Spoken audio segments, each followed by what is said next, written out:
have some honey tea mixed with Earl Grey.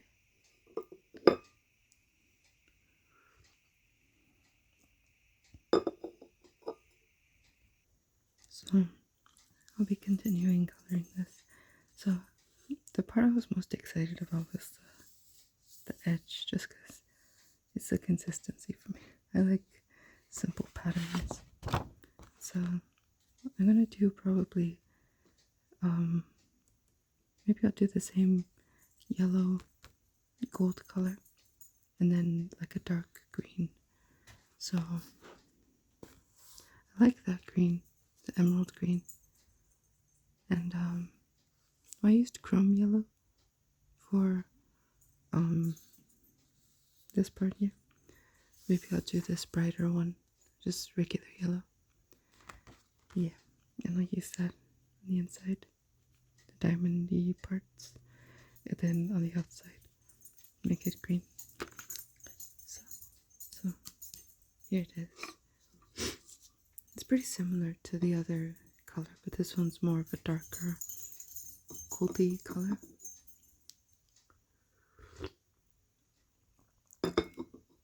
This one's slightly brighter. This one has kind of a, it looked a little bit more warm, if that makes any sense. Yeah, that one's a little bit brighter. I think it'll go good with the dark green. Or, I guess it says emerald green.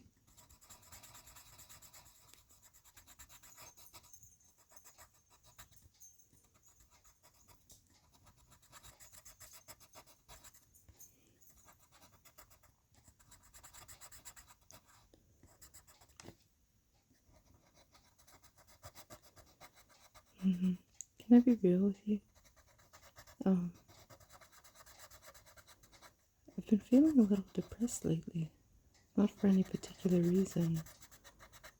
But I think, I have a theory for why that is. Because I have PCOS, which is polycystic ovarian syndrome. And there's not much education on it, really, when you get diagnosed. If you get diagnosed, because, doctors are so quick to say that you're just making it up or just your period. Don't worry about it. Well, I was lucky enough to get it diagnosed, but there's when you get diagnosed, they kind of just tell you, so just lose weight, take birth control, and if the time comes that you want to have children, basically we'll cross that bridge when we get there. But the only concern they have is if you can have children. But there's all these other really complex factors to the experience when you have PCOS, and something they don't really tell you too much about is how it affects your mood, and it can make you get really depressed. I mean, because hormones are tricky, for anyone. For every person's hormones, they could severely affect your mood, and when the nature of the disorder is to have an imbalance in your hormones, there's, as a result, you would think, an imbalance in your emotions, and that's what happens for me. But there's a tendency to kind of get a little depressed, not necessarily from any particular trigger. It's just, the chemical makeup of the thing, the hormones and whatnot. There's a tendency to be really stressed out. You get really high cortisol levels, and they spike at in the middle of the night. And so it's, insomnia is a thing. And then when you can't sleep very well, that'll affect your mood during the day.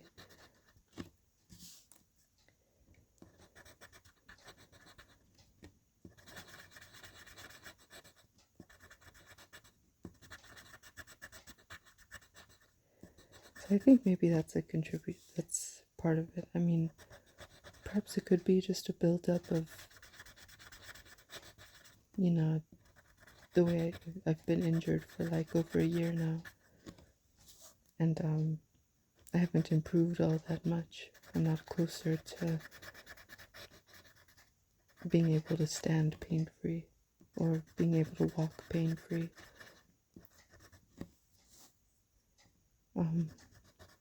It seems like really, really slow healing, and then being trapped in your room in unfortunate circumstances. You know, you don't get to choose your parents, you know, so that could be tricky and depressing.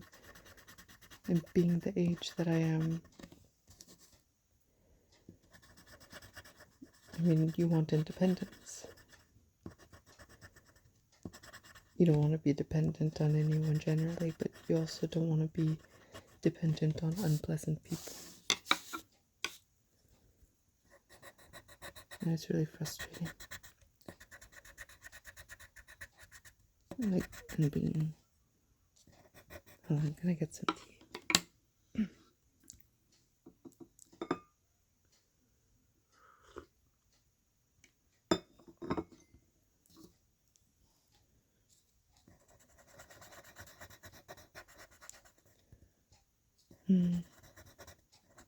Yeah. What I want is just like independence. My own job, my own home, peaceful environment. To not be like limited. Or like I can't walk, I can't move, I can't drive. Don't have the money to get the things I'd like to have. Or go to the places I'd like to go. Have friends. Since I was a little girl, I always wanted to, you know, perhaps get married someday and have kids and whatnot. And every day I feel like it's an unattainable thing.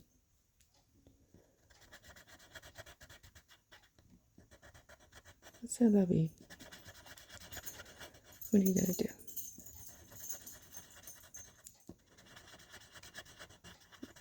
But that's kind of why I do what I do. Try and paint things that make me happy.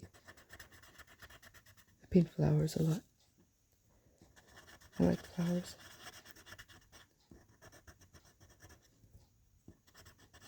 Surrounding myself with things I like. It's relaxing to make Zentangles and, you know, coloring. These little things, like, or a cup of tea or a cup of coffee, kind of focusing on just little bits of happiness.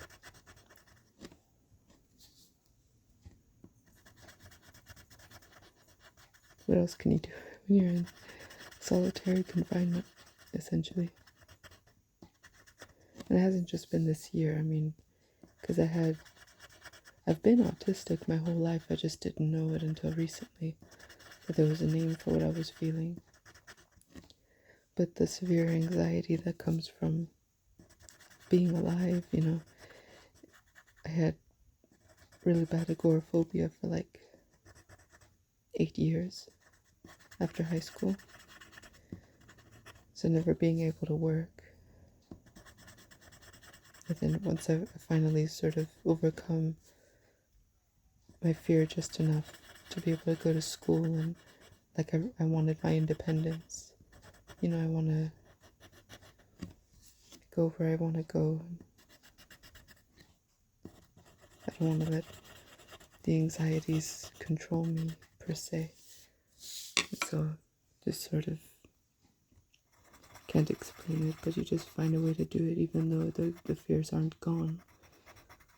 Just kind of be quiet about it enough to achieve things that you want to achieve. And so I went to school, finally. And then I got injured on the job when I was in my externship. And then I'm back to square one where I can't go. And even when I want to mentally leave, now I can't. And so this has been my entire 20s, essentially. I'm not through with my 20s just yet, but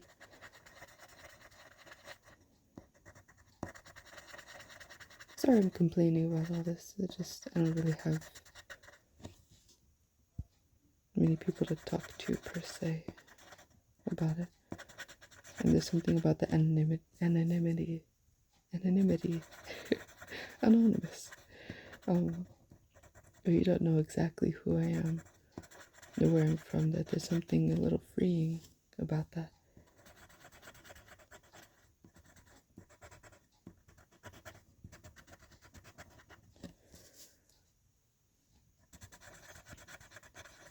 Found ASMR and found out that there's people who basically want to just listen to quiet people. It is just whispering and soft spoken and just quiet noises, just living, I guess. People cooking or coloring, just doing simple everyday things, and there's something relaxing about it. And being a quiet person, I thought perhaps I have a talent for this. So I thought I'd try it at the off chance that the writing sounds or page turning or my quiet voice could help somebody.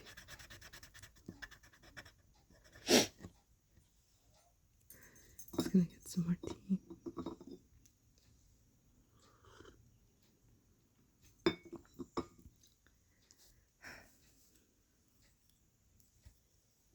It's over here.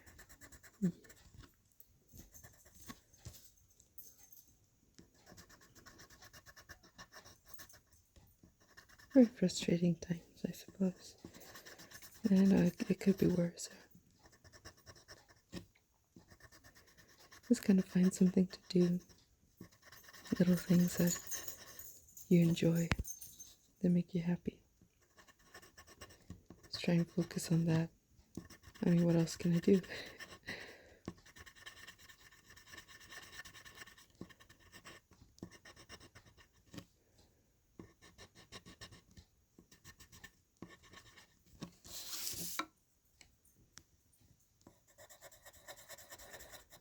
It feels better talking about all that. I'm sure it would depress you, but I'm sorry about that. I didn't know what else to talk about. That's all I'm doing in these coloring videos and the drawing videos. Just rambling about whatever's coming to my mind. Just for the sake of filling this space.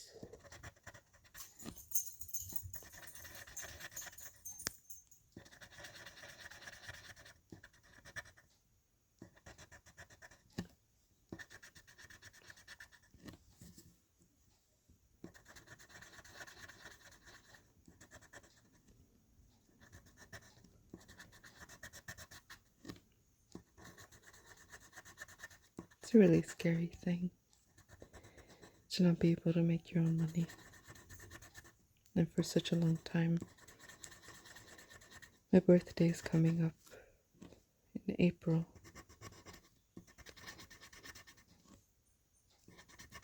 The past couple of years I dread my birthday because it's like I'm older and I physically can't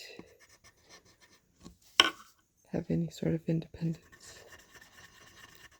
or the normal things that other people get to have.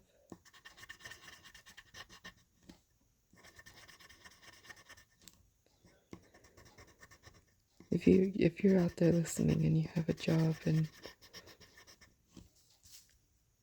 you have your own money, I don't know if people realize how lucky they are. If you have friends you talk to all the time, you share things with them, I hope you know how lucky you are.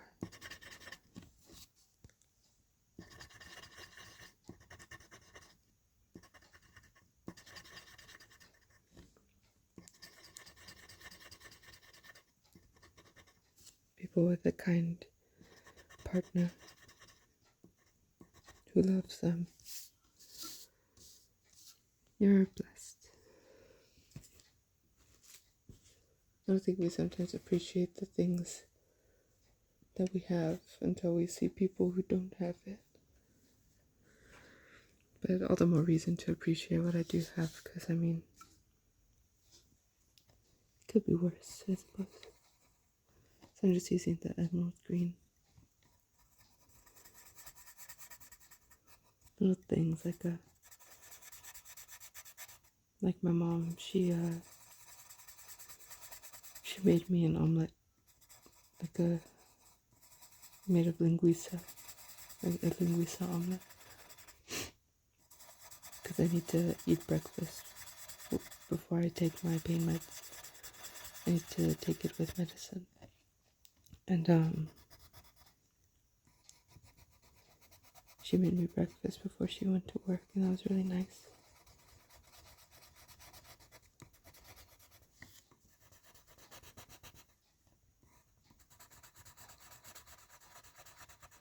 She knows it's hard for me to cook. I can't stand very long. And it really sucks when, like, what you wanted to do was bake, and then you can't stand in the kitchen anymore. Because we have to take a ton of breaks.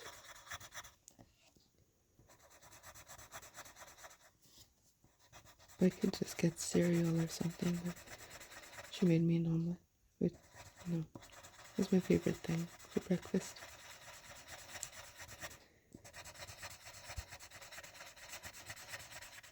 There's good things in life and good things people do. It's sometimes hard to focus on, especially when there's some sort of chemical imbalance that you didn't ask for, Like, you don't ask for diagnosis. You don't ask to be ill, No one wants to be disabled or anything like that.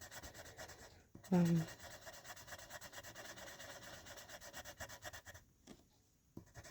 it's little things, little moments of kindness that are really important. They'll stick with you.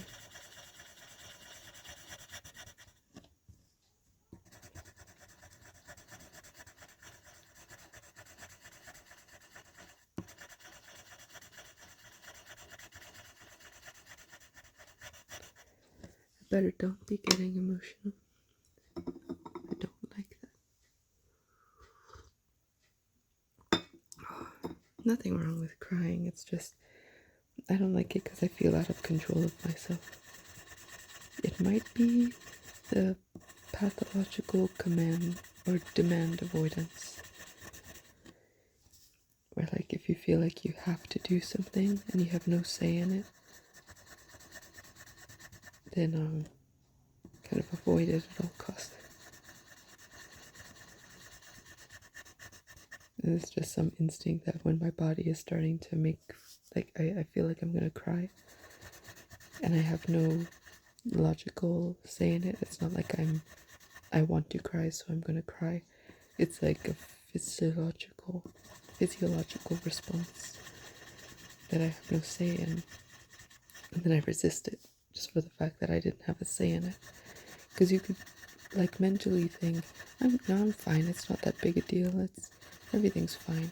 But then your body is like, no, you're gonna cry about it. And it's like, well, that's rude. You could have asked me first. And then you just resist it. But then when I would like to cry, when I'm alone or when no one can perceive me, because the horrifying ordeal of being perceived. And then but when I am alone and I can't get the tears out, I become like what's her name, that one character in The Holiday, that movie The Holiday with Kate Winslet and Jack Black and Cameron Diaz, Jude Law. I watch that movie all the time during the holidays, during Christmas.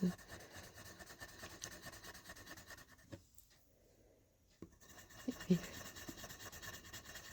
Cameron Diaz's character reminds me of me when she's trying to cry, because she feels sad about it and she's angry and frustrated and blah blah, and she's trying to cry, but it's just not happening.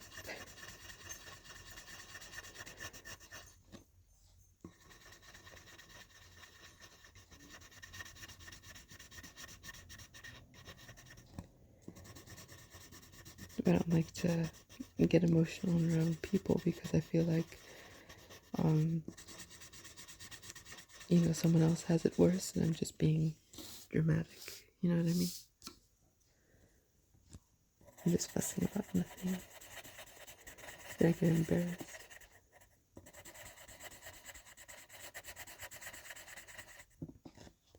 Sorry for this therapy session. I think it's nice to be honest online. I mean, obviously you don't share too much information for privacy reasons, but because there's this idea that everyone's life is perfect. So I kind of like to be honest about my anxieties or whatever. I don't want to be like a perky, toxic positivity account or channel, acting like everything's perfect when it's not. I don't have any sort of persona for it. I mean, I know sometimes that happens, and even on accident, just because you don't know everything about a person. But some people will, on purpose, create like a persona, an internet personality, and it's deliberately curated for the likes and the subscriptions. But it's a character. It's an act. It's entertainment factor. Nothing wrong with that, but I'm not sure I know how to do that. And I'm not sure I want to do that.